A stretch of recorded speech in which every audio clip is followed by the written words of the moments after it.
ത്രിയേക ദൈവത്തിൻ്റെ ധന്യ തിരുനാമത്തിൻ്റെ മഹത്വം ഉണ്ടായിരിക്കട്ടെ. അഭിയന്തരായ സഹോദര മെത്രാപ്പൊലീത്തന്മാരെ, വന്യരായ റമ്പാച്ചന്മാരെ, ബഹുമാനരായ കോർപ്പിസ്കോപ്പമാരെ, വൈദിക ശ്രേഷ്ഠരെ, പ്രിയപ്പെട്ട സന്യാസിനി സഹോദരികളെ, മാതാപിതാക്കളെ, വാത്സല്യം നിറഞ്ഞ കുഞ്ഞുങ്ങളെ, നമ്മുടെ മുൻപിൽ എപ്പോഴും മനസ്സിലും മുൻപിലും ഒക്കെ നിറഞ്ഞു നിൽക്കുന്ന, ഇപ്പോഴും നിറഞ്ഞു നിൽക്കുന്ന ഒരു പിതാവിൻ്റെ ഓർമ്മയാണ് നമ്മൾ ഇന്നലെയും ഇന്നുമൊക്കെയായി ആചരിക്കുകയാണ്. അഭിവന്യ ഗീവർഗീസ് മാർ എവ്സ്താഥ്യോസ് തിരുമേനി നമ്മുടെ സാധാരണ കണ്ണുകൾക്ക് അപ്രത്യക്ഷമായിട്ട് 2 വർഷം തികയുകയാണ്. കൃത്യമായ ദിവസം ഇന്നലെയാണ് നമുക്കറിയാം. പക്ഷേ അത് ഇന്നലെ ഞായറാഴ്ച ആയതുകൊണ്ട് നമ്മുടെ വൈദികർക്കും അതുപോലെ തന്നെ നമ്മുടെ വിശ്വാസികൾക്കും അത് തിങ്കളാഴ്ചയാകുന്നത് നല്ലതായിരിക്കുമെന്നുള്ള ഒരു പ്രതീക്ഷ കൊണ്ടാണ് ഇന്ന് അത് ആചരിക്കുവാനും തക്കവണ്ണം നാം ക്രമീകരണം നടത്തിയിരിക്കുന്നത്. അഭിവന്യ എവ്സ്താഥ്യോസ് തിരുമേനിയെ കുറിച്ച് എത്ര പറഞ്ഞാലും ആർക്കും ഒന്നും അത് പെട്ടെന്ന് തീരുന്നതല്ല.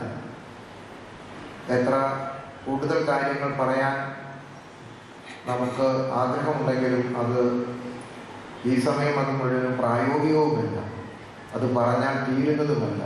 അങ്ങനെയുള്ള ഒരു ജീവിതം ചെറുപ്രായത്തിൽ തന്നെ ആരംഭിച്ച് അത് തിരുമേനിയുടെ ആധ്യാത്മിക, അതുപോലെ തന്നെ സാമൂഹ്യ, അതുപോലെ തന്നെ വേദശാസ്ത്രപരമായ എല്ലാ തലങ്ങളിലും ഒരു മുൻനിരയിൽ നിന്ന്, ഒന്നാമൻ എന്ന നിലയിൽ നിന്ന് പ്രവർത്തിക്കുകയും ജീവിതത്തിൽ അത് പ്രയോഗത്തിൽ വരുത്തുകയും ചെയ്ത ഒരു പിതാവാണ് അദ്ദേഹം.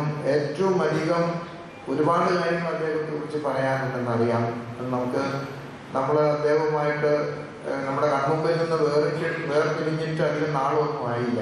2 വർഷമായി പറയുന്നത് തന്നെ നമുക്കതൊരു അത്ഭുതമായിട്ട് തോന്നുന്നു എന്നെനിക്ക് പറയാൻ ആഗ്രഹിക്കുന്നു. ഞാൻ അങ്ങനെയാണ് പറയാൻ ആഗ്രഹിക്കുന്നത്.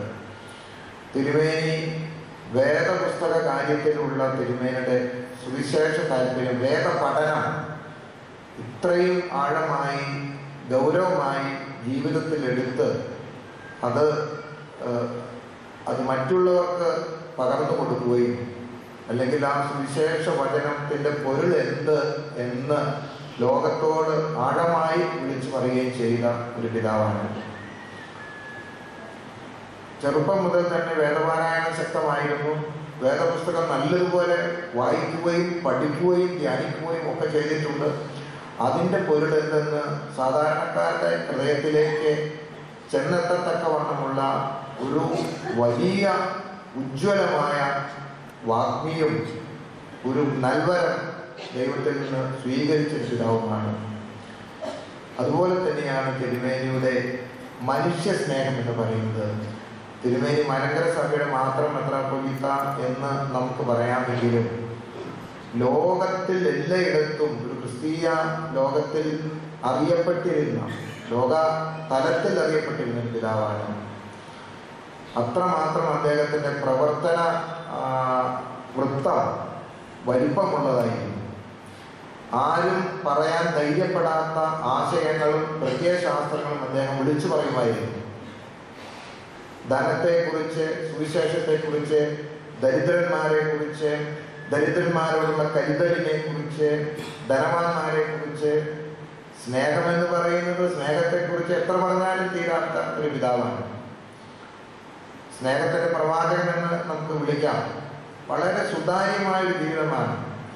ഇത്രമാത്രം യുവതലമുറയെ ആകർഷിച്ച ഒരു പിതാവ് എൻ്റെ ഓർമ്മയിൽ ഇല്ലെന്നാണ് എനിക്ക് തോന്നുന്നത്. അദ്ദേഹത്തെ ഏറ്റവും കൂടുതൽ യുവതലമുറയാണ് അദ്ദേഹത്തെ കൂടുതൽ ആകർഷിച്ചതും യുവതലമുറയായിട്ടുള്ളത് തന്നെയാണ് അദ്ദേഹത്തിൻ്റെ ഇൻ്ററാക്ഷനും ഏറ്റവും കൂടുതൽ എനിക്ക് തോന്നുന്നത്. സാധാരണ യുവാക്കന്മാരെ എല്ലാവരും പേടിയാണ്. അവരെ കുസൃതി ചോദ്യം ചോദിക്കും, യുക്തി ചോദിക്കും, അല്ലെങ്കിൽ നിരീശ്വരത്വം വിളിച്ചു പറയും. അപ്പം അവരോടൊക്കെ തൃപ്തികരമായ മറുപടി പറയാൻ പലർക്കും അത് നെറ്റി വിളിക്കും. ഈ യുവതലമുറയെല്ലാം തലതിരിഞ്ഞതാണ് എന്ന് പറയാനായിരിക്കും ഉള്ളിൽ പലപ്പോഴും വിചാരിക്കുക. പക്ഷേ യുവതലമുറയോട് തിരുമേനിക്കുള്ള സംവേദനം ശക്തമായിരുന്നു. കുട്ടികളൊക്കെ അദ്ദേഹത്തിന്റെ സ്നേഹിതന്മാരായിരുന്നു. കുട്ടികൾക്ക് അദ്ദേഹം ഓരോ കാർഡിലെഴുത്ത് എഴുതുകയും അവരെ കണ്ടാൽ ഒരു പാട്ട് പഠിപ്പിക്കുകയും ഒരു വാചകം വേദപുസ്തകത്തിൽ നിന്ന് കാണാതെ പറയിപ്പിക്കുകയും ഒക്കെ ചെയ്യുമായിരുന്നു. അപ്പോൾ കുഞ്ഞുങ്ങളെ സംബന്ധിച്ചിടത്തോളം അവരുടെ വലിയപ്പച്ചനാണ്. കുട്ടികളൊക്കെ തിരുമേനിക്ക് വലിയ VIP കളായിരുന്നു എനിക്ക് തോന്നുന്നത്. ഞങ്ങളെല്ലാവരും കുട്ടികളെ സ്നേഹിക്കുന്നുണ്ട്. പക്ഷേ ഈ കുട്ടികൾക്ക് ഒരിക്കലും മറക്കാൻ പറ്റാത്ത വിധത്തിലുള്ള ഇന്ററാക്ഷൻ തിരുമേനി എപ്പോഴും നടത്തും. എവിടെ ചെന്നാലും കുഞ്ഞുങ്ങളെയൊക്കെ കണ്ടാൽ എല്ലാവരെയും വിളിച്ചിരുത്തി അവർക്ക് ഒരു പാട്ട് പാടി കൊടുക്കും. അത് തിരുമേനി തന്നെ രചിക്കുന്ന പാട്ടായിരിക്കും. അതിന് ചിലപ്പോൾ മാത്രമൊന്നും കാണുകയല്ല, പക്ഷെ എന്നാലും തിരുമേനിയുടെ ഉള്ളിൽ നിന്ന് വരുന്ന ആ പാട്ടിൻ്റെ ഒഴുക്കുണ്ട്. അത് ഈ പൈപ്പിൽ നിന്ന് വെള്ളം ചാടി ഇറങ്ങുന്നത് പോലെ അങ്ങ് വരും. അതൊക്കെ കുട്ടികളുടെ മനസ്സിൽ അങ്ങ് വളരെ ഹൃദിസ്ഥമായിരിക്കും. അപ്പൊ കുട്ടികളെ ആകർഷിച്ച പിതാവാണ്, യുവാക്കന്മാരെ ആകർഷിച്ച പിതാവാണ്, പാവപ്പെട്ടവരും ദരിദ്രന്മാരുമായവരുടെ സ്നേഹിതനാണ്. എല്ലാവരെയും സ്നേഹിക്കണമെന്നുള്ള ഒരു വലിയ പ്രത്യയശാസ്ത്രം ലോകം മുഴുവനും വിളിച്ചു പറഞ്ഞ ആളാണ് തിരുമേനി. ചിലപ്പോൾ നമ്മൾ വിചാരിക്കും തിരുമേനി കമ്മ്യൂണിസ്റ്റ് ആണെന്നൊക്കെ ചിലപ്പോൾ വിചാരിക്കാനുണ്ടായിരുന്നു.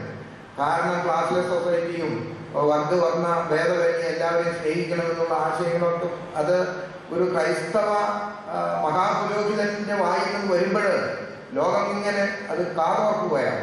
അതുപോലുള്ള വാക്കുകളാണ് തിരുമേനി സംസാരിക്കുന്നത്. വളരെ നിർഭയമായിരുന്നു. തിരുമേനിയുടെ എഴുത്തുകളും തിരുമേനിയുടെ പ്രസംഗവും തിരുമേനിയുടെ സംവേദനങ്ങളും പ്രഭാഷണങ്ങളും ഒക്കെ വേൾഡ് മീഡിയ ഏറെ ശ്രദ്ധിച്ചിരുന്നു എന്നുള്ളത് നമുക്കറിയാം. സാധാരണക്കാരനോട് ഇഴുകിച്ചേർന്ന് കഴിയുന്നതിനും തിരുമേനിക്ക് യാതൊരു പ്രയാസവുമില്ല. അത് ധനവാനെന്നോ ദരിദ്രനെന്നോ പണ്ഡിതനെന്നോ പാമ്പനെന്നോ അല്ലെങ്കിൽ ചെറിയ കുഞ്ഞെന്നോ അല്ലെങ്കിൽ യുവാവെന്നോ പ്രായമുള്ളവരെന്നൊന്നും ഒരു വ്യത്യാസവുമില്ല. അത്രമാത്രം സകലമായ മനുഷ്യരെയും ഈ ക്രിസ്തുവിലേക്ക് ആകർഷിക്കത്തക്കവണ്ണം താൻ മുഖാന്തരമാകുന്നു എന്നുള്ളത് വലിയ ഒരു പ്രത്യേകതയാണ്. തിരുമേനി പത്രോസ് മാർ ഒസ്താത്യോസ് തിരുമേനിയുടെ പേര് തന്നെ വേണമെന്ന് അദ്ദേഹം ആഗ്രഹിച്ചു എന്ന് മനസ്സിലാക്കുന്നുണ്ട്.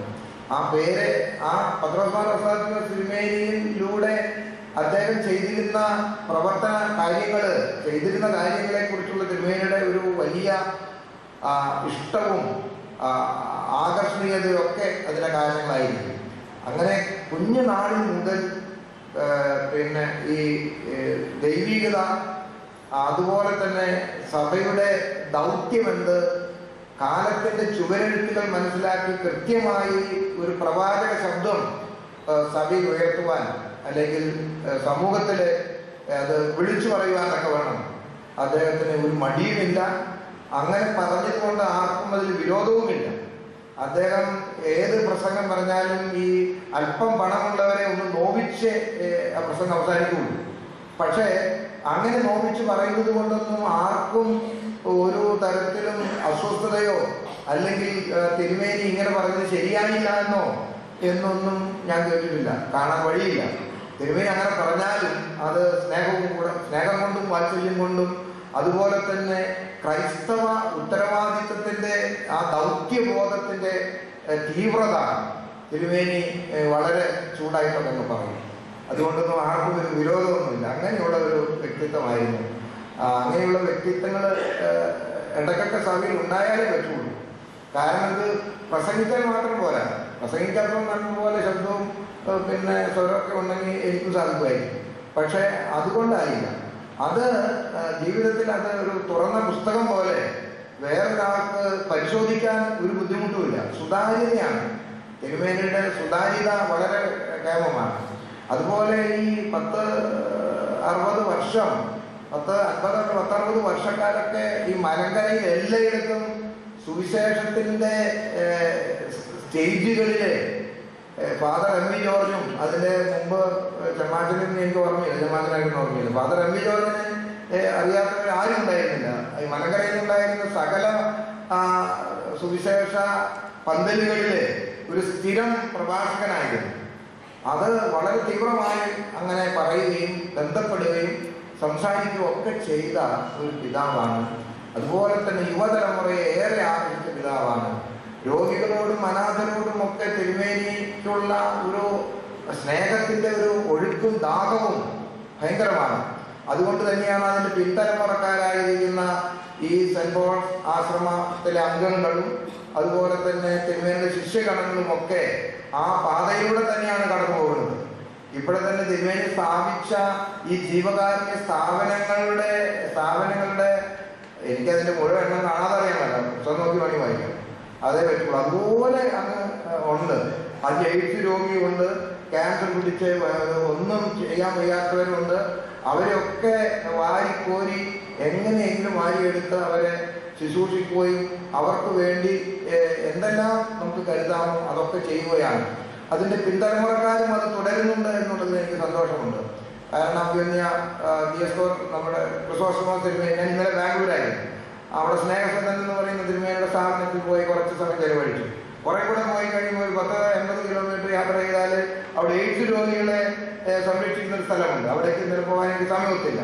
അപ്പോൾ ലോകത്ത് എവിടെ ആയിരുന്നാലും ഇങ്ങനെയുള്ളവരെ ഉണ്ടോ, അതാണ് എൻ്റെ ജീവിതത്തിന്റെ സാക്ഷാത്കാരം എന്ന് കൃത്യമായി ഗ്രഹിക്കുകയും അതിനെ മറ്റുള്ളവരെ പ്രേരിപ്പിക്കുകയും ഒക്കെ ചെയ്ത് തിരുമേനി നമ്മോട് ഇവിടെ പറഞ്ഞു. അപ്പോഴേ ഇനി നമുക്കുള്ള ചുമതല എന്താണെന്ന് ചോദിച്ചാൽ, തിരുമേനി തുറന്ന് കാണിച്ച ചില വഴികളിലൂടെ അത്രയ്ക്ക് ഒരു പക്ഷേ നമുക്ക് കഴിയില്ലായിരിക്കാം, എങ്കിലും ആ വഴിയിലൂടെ ഒറ്റടി പാത വെച്ച് ഓരോ പാത ഓരോ ചവിട്ടടി വെച്ച് മുന്നോട്ട് പോകുവാനുള്ള ഒരു ഉത്തരവാദിത്വമാണ് പരിശുദ്ധ സഭയ്ക്കുള്ളത് എന്നാണ് എൻ്റെ വിചാരം.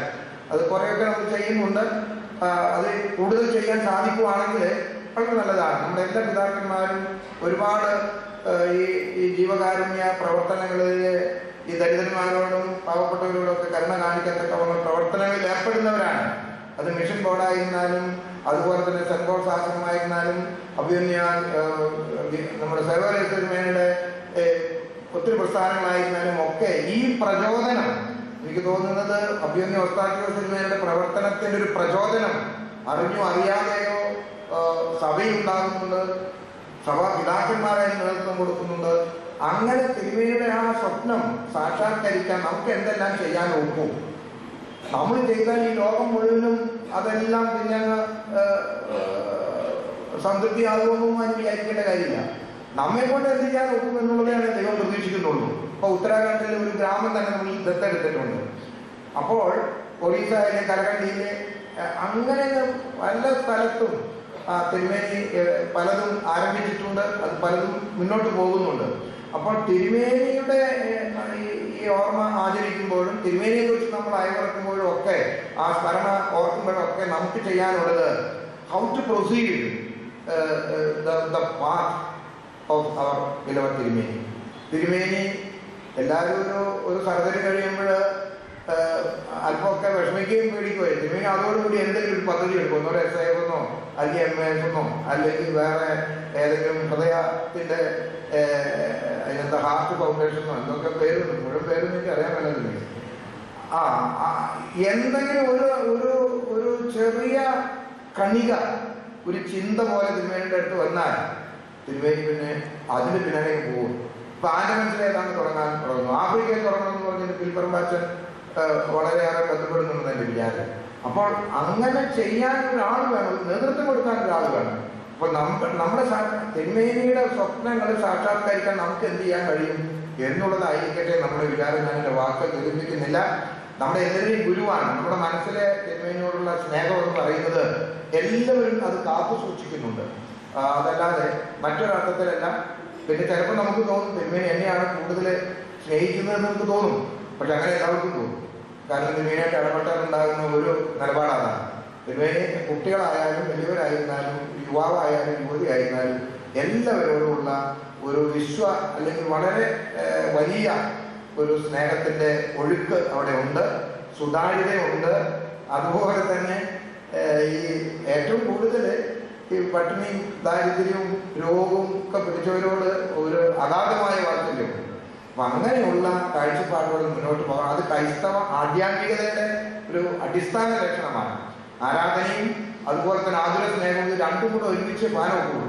അല്ലാതെ ആധ്യാത്മികത എന്ന് പറഞ്ഞ് ആതുര സ്നേഹന കാര്യത്തിൽ നമ്മൾ പുറകോട്ട് പോയാൽ അവിടെ എന്തോ ഒരു ചെറിയ പോരായ്മയുണ്ട്. ഇത് രണ്ടും ഒരുമിച്ച് ജീവിച്ച് മുന്നോട്ട് പോകുക എന്നുള്ളതാണ് ജീവിതത്തിലെ ക്രൈസ്തവ ജീവിതത്തിന്റെ ഒരു നല്ല മാതൃക എന്ന് എനിക്ക് തോന്നുന്നു. ഞാൻ വാക്കുകൾ ദീർഘിപ്പിക്കുന്നില്ല. നമ്മുടെ എല്ലാവരുടെയും ഗുരുവാണ് ആ പരിശുദ്ധ പിതാവിന്റെ മധ്യസ്ഥ നമുക്ക് കോട്ടയായിരിക്കട്ടെ. ആ പിതാവിനോടുള്ള നമ്മുടെ ആദരവ് ആ പിതാവിന്റെ വഴികളിലൂടെ സഞ്ചരിക്കുവാൻ നാം ശ്രമിക്കുമ്പോഴായിരിക്കും അതിന് നമുക്കും ദൈവം ഇടതരട്ടെ എന്ന് പ്രാർത്ഥിച്ചുകൊണ്ട് ഞാൻ എൻ്റെ വാക്കുകൾ ചുരുക്കുന്നു.